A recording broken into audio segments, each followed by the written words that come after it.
Louvado seja nosso Senhor Jesus Cristo, para sempre seja louvado. Querido irmão e irmã, seja bem-vindo ao nosso programa Identidade Católica, onde nós aqui nos reunimos para refletir e aprofundar os mistérios da nossa fé. Na última semana não tivemos o nosso programa por conta da programação do Cerco de Jericó aqui na nossa paróquia. Então hoje voltamos com a graça de Deus. E vamos dar continuidade ao que nós já havíamos iniciado na semana retrasada. Semana retrasada falamos sobre a liturgia da igreja. Quem celebra, quem são os ministros da liturgia da igreja e também como celebrar a liturgia. Hoje nós vamos ver a segunda parte deste assunto, que é quando celebrar, ou seja, o tempo de celebrar e também o lugar onde celebrar. Então vamos iniciar com a nossa oração? Em nome do Pai, e do Filho, e do Espírito Santo. Amém. Vinde, Espírito Santo, enchei os corações dos vossos fiéis e acendei neles o fogo do vosso amor. Enviai o vosso Espírito e tudo será criado, e renovareis a face da terra. Oremos. Deus, que instruíste os corações dos vossos fiéis com a luz do Espírito Santo, fazei que apreciemos retamente todas as coisas segundo o mesmo Espírito e gozemos sempre da sua consolação, por Cristo Senhor nosso. Amém. Inspirai, Senhor, nossas palavras e ações e ajudai-nos a realizá-las, para que em vós comece e termine tudo aquilo que fizermos. Por Cristo nosso Senhor. Amém. Santa Isabel e São Zacarias, rogai por nós. Em nome do Pai, do Filho e do Espírito Santo. Amém. Invoquei hoje os pais de São João Batista, porque hoje é o dia da memória deles. Santa Isabel e São Zacarias, pais de São João Batista. Meus irmãos, peço a você que ainda não é inscrito, que inscreva-se no nosso canal, ative o sininho, para receber as notificações e ajude o nosso canal a crescer, curtindo, comentando aí e também compartilhando com seus amigos, vizinhos e conhecidos. Amém? Hoje nós vamos então para a segunda parte deste tema, celebrar a liturgia da igreja. Vamos falar sobre o tempo de celebrar e o lugar de celebrar, que vai do parágrafo 1163 até o parágrafo 1199. Então, quando celebrar? Então, vamos falar do tempo litúrgico. Como é o tempo litúrgico? Como se organiza o tempo litúrgico? Então, vamos lá. 1164. O povo de Deus, desde a lei mosaica, conheceu festas fixas a partir da Páscoa, para comemorar as ações admiráveis do Deus Salvador. Dar-lhe graças por elas e perpetuar-lhes a lembrança e ensinar as novas gerações a conformar sua conduta com elas. Na era da Igreja, situada entre a Páscoa de Cristo, já realizada uma vez por todas, e a consumação dela no reino de Deus, a liturgia celebrada em dias fixos está toda impregnada da novidade do mistério de Cristo. 1165. Quando celebra o mistério de Cristo, há uma palavra que marca a oração da Igreja, hoje, fazendo eco à oração que seu Senhor lhe ensinou e o apelo do Espírito Santo. Este hoje do Deus vivo em que o homem é chamado a entrar é a hora da Páscoa de Jesus que atravessa e leva toda a história. A vida estendeu-se sobre todos os seres e todos ficam repletos de uma generosa luz. O Oriente dos Orientes invadiu o universo, e aquele que era antes da estrela da manhã e antes dos astros, imortal e imenso, o grande Cristo, brilha sobre todos os seres mais que o sol. É por isso que para nós que cremos nele, se instaura um dia de luz, longo, eterno, que não se apaga, a Páscoa mística. Esse texto aqui, tirado do Pseudo Hipólito Romano. Então vejam só, meus irmãos, o que está falando aqui para nós? Quando celebrar? Existe um tempo para se celebrar a liturgia, que é o tempo litúrgico. Qual é o tempo litúrgico? É todo o tempo. Deus se inseriu na nossa história. O Filho de Deus, ao assumir a nossa carne humana, ele entrou no nosso tempo e trouxe a eternidade para dentro do nosso tempo. O Kairos, o tempo de Deus, dentro do Cronos, que é o tempo dos homens, o tempo deste mundo que passa. Por isso, uma vez que o hoje da salvação, que é o tempo de Deus, o eterno presente, se faz presente no nosso meio, entrou, perfurou as barreiras da fronteira e entrou no nosso tempo. Então, o tempo de Deus, o tempo da liturgia, acontece dentro do nosso tempo, para celebrarmos os mistérios de Deus. O hoje da Páscoa de Cristo, que aconteceu há 2000 anos atrás, acontece diariamente, em todos os ritos da liturgia que nós celebramos. Então, o tempo litúrgico, ele está inserido dentro do tempo civil, com alguma diferença, né? O tempo litúrgico, ele começa com o advento, né? Com 4 semanas antes do Natal, né? Então, ele está inserido dentro do tempo civil, mas não se confunde com o tempo civil, com o ano civil. O ano litúrgico, ele começa ali em novembro, finalzinho de novembro, né, e vai até meados de novembro do ano seguinte, porque inicia com o advento, que celebra ali a preparação para o Natal, que é 25 de dezembro, tá certo? Então, meus irmãos, vamos agora falar do dia do Senhor. Qual é o dia do Senhor por excelência? É o domingo, não é? Todos os outros dias da semana, de segunda a sexta, né, são dias comuns. O próprio nome já diz, né? Feira vem do latim feria, que quer dizer comum, dia comum. Então, segunda-feira, segundo dia comum. Terça-feira, terceiro dia comum. Até sexta-feira, sexto dia comum. O sábado, sábado vem do hebraico Shabat, que quer dizer descanso. Porque na tradição judaica, o dia do Senhor, o dia do descanso para eles, é o sábado, porque foi o dia que, segundo o relato da criação, Deus descansou depois de realizar a sua obra. E, para nós cristãos, o dia santo, o dia do Senhor, o dia do descanso, não é mais o sábado, mas é o domingo, porque Cristo veio fazer novas todas as coisas. Então, o dia novo da criação, ou melhor dizendo, a nova criação, que é realizada em Cristo Jesus, ela é celebrada no domingo, porque é o dia da ressurreição do Senhor. Por isso, domingo vem do latim dies domenica, que quer dizer dia do Senhor, né? Domingo quer dizer isso, dia do Senhor. Então, vejam só, não é? Resumindo aqui, do número 1166 ao 1167.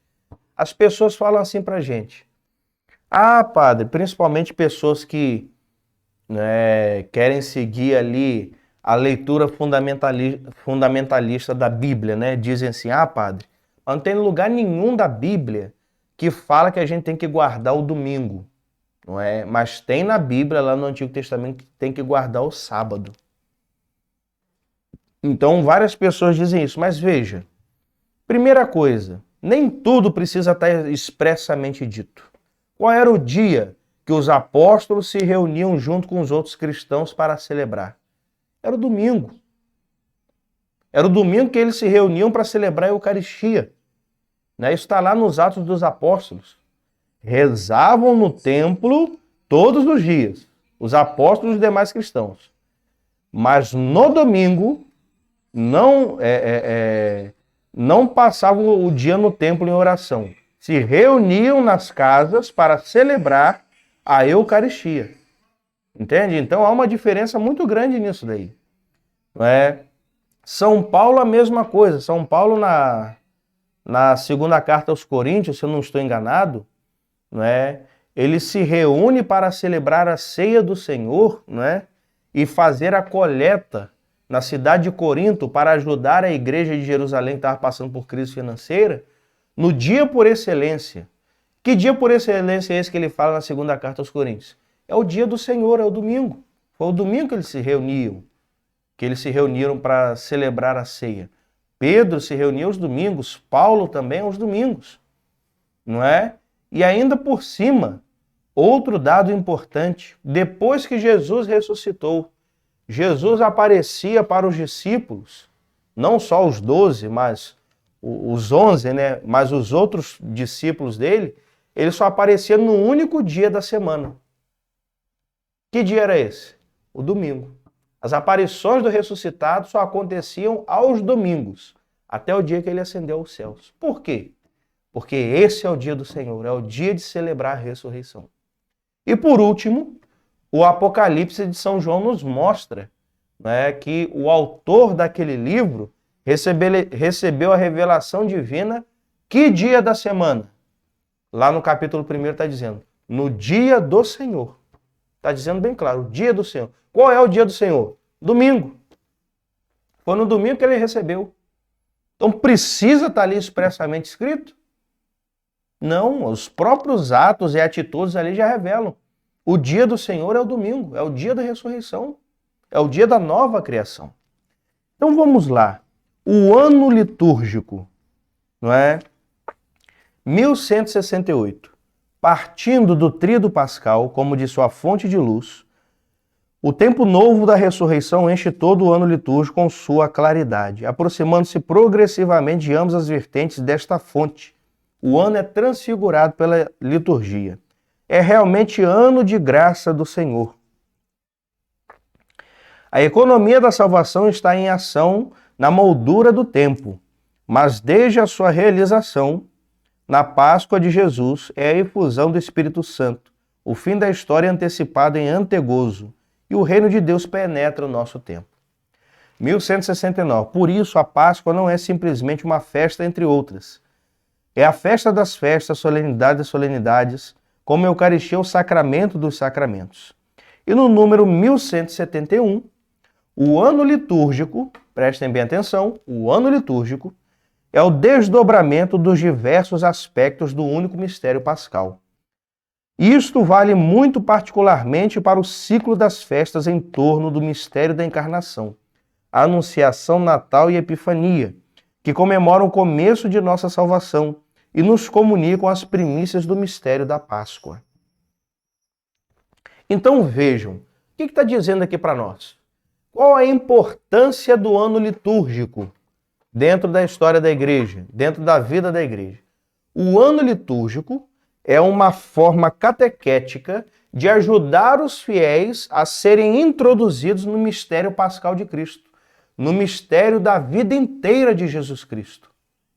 Assim como teve um dia específico de um ano em que Cristo nasceu, um dia específico de um ano em que Cristo morreu, a igreja celebra durante todo um ano litúrgico, a igreja celebra, não é, todo o mistério da vida de Jesus Cristo.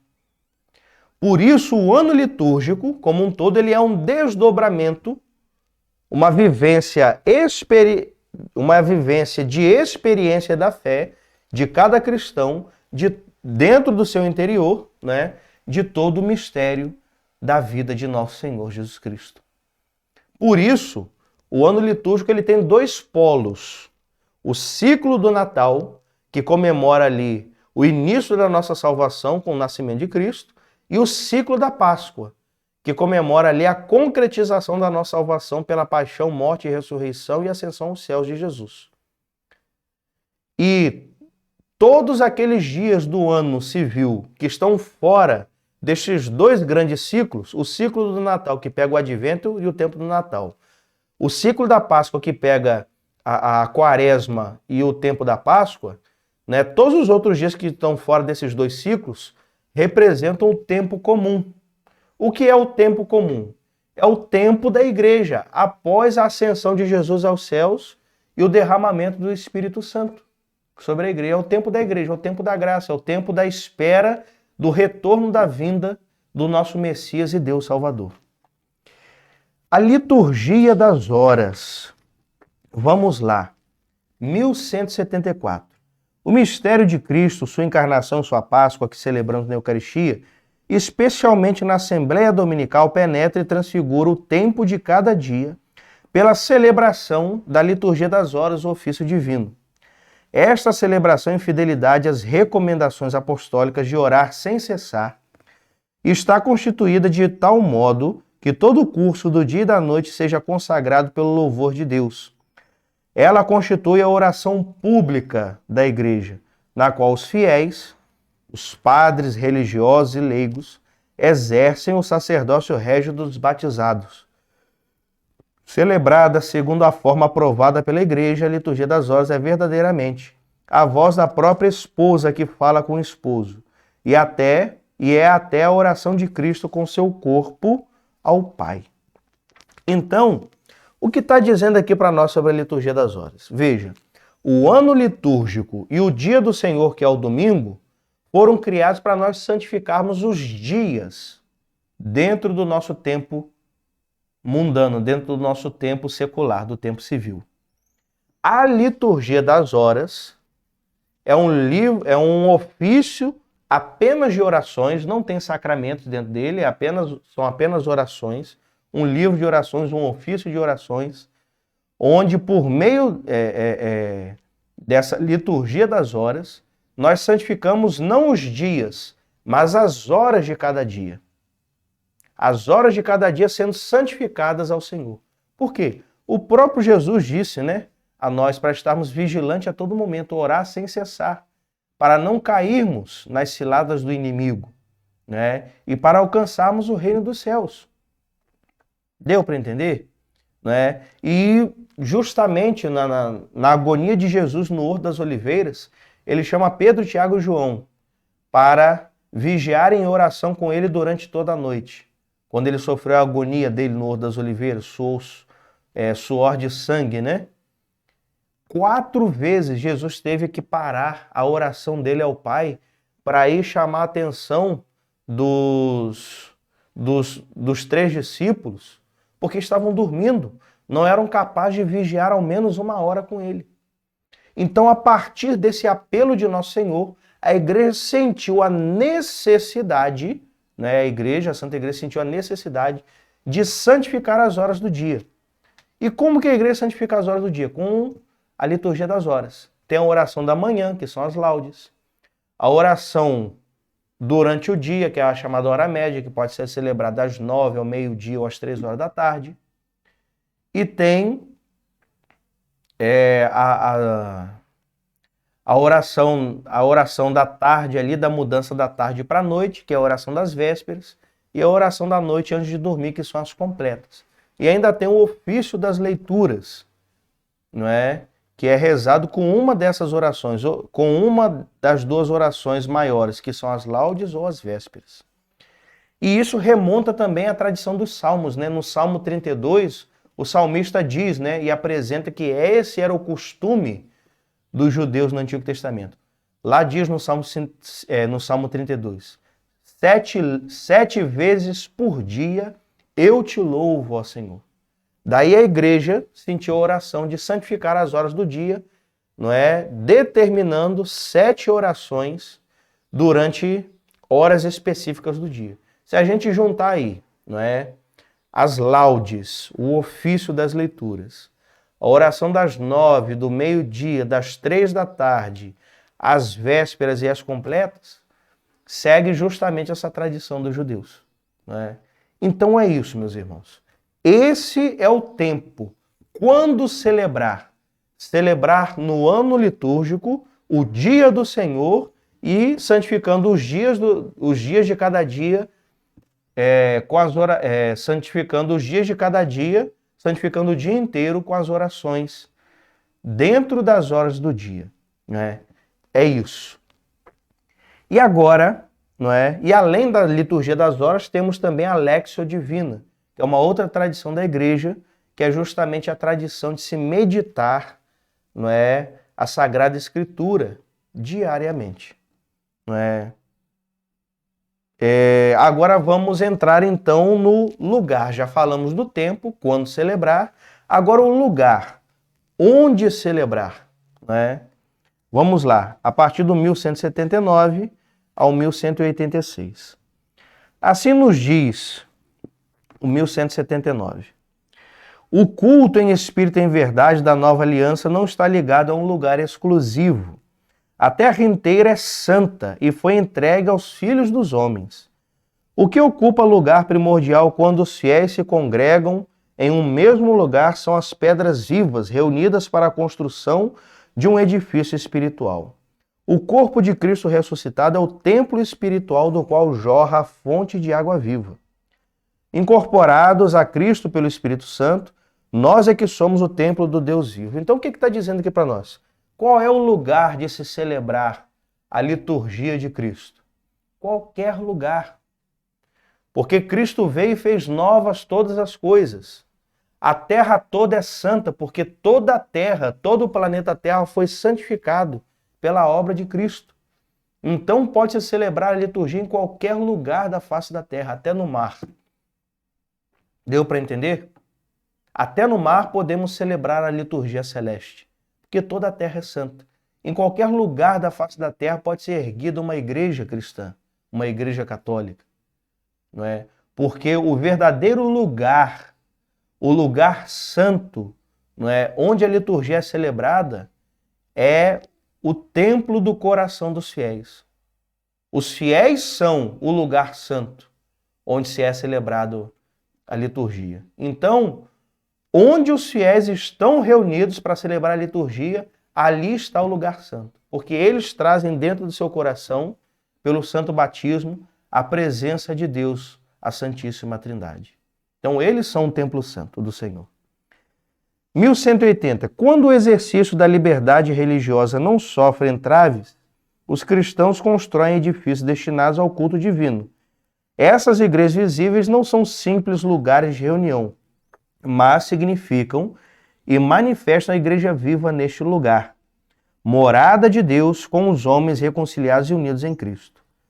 A casa de oração onde a Eucaristia é celebrada e conservada, onde os fiéis se reúnem, onde a presença do Filho de Deus é honrada para o auxílio e consolação dos cristãos, deve ser bela e adequada para a oração e as celebrações religiosas. Nesta casa de Deus, a verdade e a harmonia dos sinais que a constituem devem manifestar o Cristo que está presente e age neste lugar. Então vejam, padre, mas o senhor está dizendo que toda a terra é santa, não existe lugar específico? O lugar santo onde é celebrado, não é onde os fiéis estão reunidos? Sim. Mas o que então que nos diferencia dos protestantes? Justamente para os protestantes, o lugar só é santo enquanto os fiéis estão ali para rezar. Saíram dali, não é santo mais. Para nós, não. Existem lugares erguidos, abençoados e consagrados para o culto divino. Porque tudo aquilo que Deus toca se torna santo. Por isso que a igreja tem um maior zelo e cuidado na hora de escolher os lugares para se celebrar a liturgia. Não pode celebrar a liturgia em qualquer lugar. Por isso, por exemplo, quando a gente vai celebrar em bairros onde não há igrejas erguidas, vamos celebrar na casa dos fiéis, a gente pede, por exemplo, que a mesa que vai ser feita de altar para se celebrar a Eucaristia seja usada somente para isso e para outras coisas sagradas, como para orações. Não usar aquela mesma mesa ali depois para fazer como mesa de bar, por exemplo. Profanar aquela mesa onde a Eucaristia foi celebrada. Justamente por quê? Porque se a Eucaristia tocou aquela mesa é santa. Então tudo que Deus toca é sagrado, meus irmãos. Então é isso. Esse é o sentido do onde celebrar. Por fim, no 1186, finalmente a igreja tem um significado escatológico. Para entrar na casa de Deus, é preciso atravessar um limiar, símbolo da passagem do mundo ferido pelo pecado para o mundo da vida nova, ao qual todos os homens são chamados. A igreja visível simboliza a casa paterna para a qual o povo de Deus está a caminho, e na qual o Pai enxugará toda lágrima de seus olhos. Por isso, a igreja também é a casa de todos os filhos de Deus, amplamente aberta e acolhedora.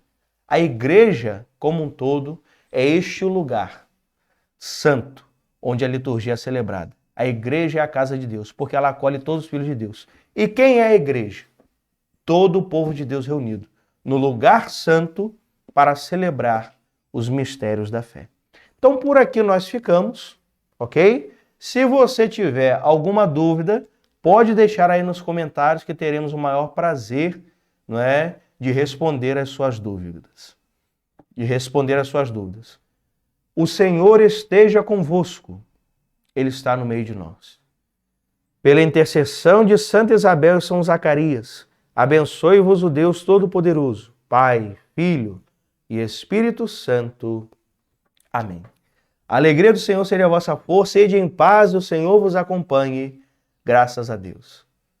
Até a próxima, se Deus quiser, com mais uma edição do nosso programa Identidade Católica.